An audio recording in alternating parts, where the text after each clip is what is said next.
Indian railway में भी आपने सेवाएं दी हैं, तो वहाँ के यात्रियों जो सफ़र करते हैं उनके लिए कोई चेतावनी या कोई अपना अनुभव पुराना? नहीं, चेतावनी नहीं, मैं उनके सुरक्षा के लिए थोड़े बहुत टिप्स ज़रूर दे सकता हूँ जी।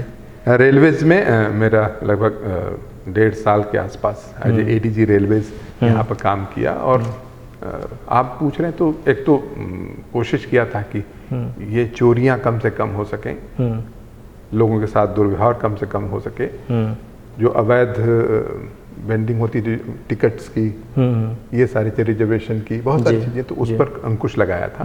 क्योंकि मेरा अपना मानना है कि देखिए, जब तक जड़ से नहीं खत्म होगा तब तक वो आप 2 दिन 4 दिन 10 दिन जेल में रह के फिर वापस आके उसी तरह से करेंगे जी।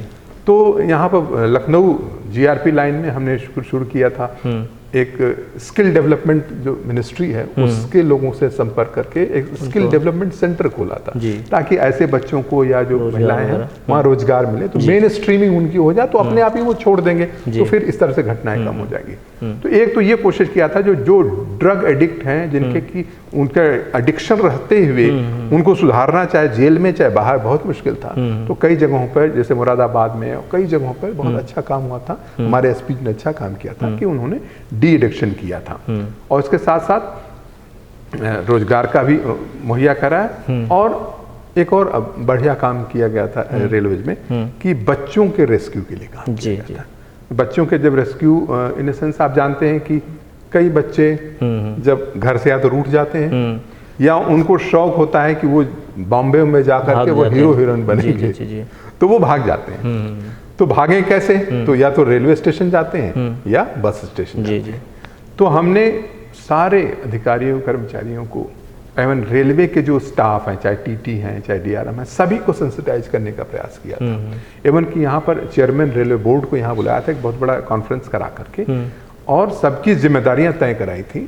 तो उसका परिणाम रहा है कि 1 साल में हम लोगों ने 5000 बच्चे रेस्क्यू किया।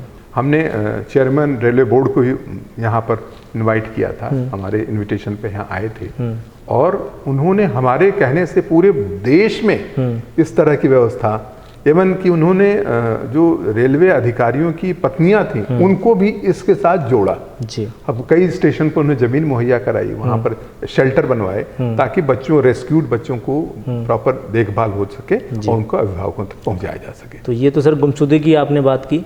आप जब कार्यकाल में थे तो एक और समस्या थी जहर खुराने की, रेलवे में ये बहुत चलता था, उसके लिए सर किस तरह का आपने तोड़ निकाला?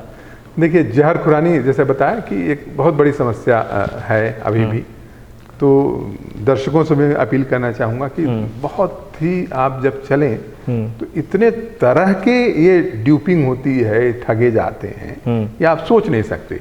और आप जो सबसे जो बहुत ही इनोसेंट मामला समझते हैं उसमें भी गड़बड़ हो जाता है। जैसे मैं आपको बताना चाहूँगा कि बिस्किट है, आपने किसी का दे दिया, भाई बिस्किट दे देना, वहां पर कभी भी वेंडर से मिले रहते हैं, बिस्किट वो देंगे और उस बिस्किट में मालूम रहेगा वो पैक रहेगा, लेकिन उसमें मालूम रहा कि पहला दूसरा ने तीसरे में जहर है, चौथे पांचवें छठे में जहर है, वो आपके सामने खोलेंगे और अपने भी खाएंगे, आपको देंगे, आपको तो जहर वाला दे देंगे, आप अपने खा लेंगे, आपको लगेगा कि ये तो पैक बिस्किट से निकला है।